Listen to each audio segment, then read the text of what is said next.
An 11-year-old Dixon boy with a passion for sports sees his dreams come true with a little help from the Make-A-Wish Foundation. Aiden Arnold was diagnosed with a life-threatening blood disorder called aplastic anemia.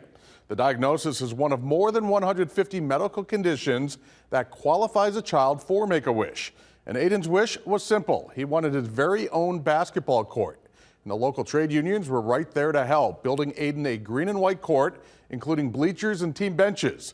Aiden also received some additional surprises like new sporting equipment and memorabilia, including a Giannis Antetokounmpo bobblehead and framed autographed jerseys of former Dixon High School star and NBA player Isaiah Roby.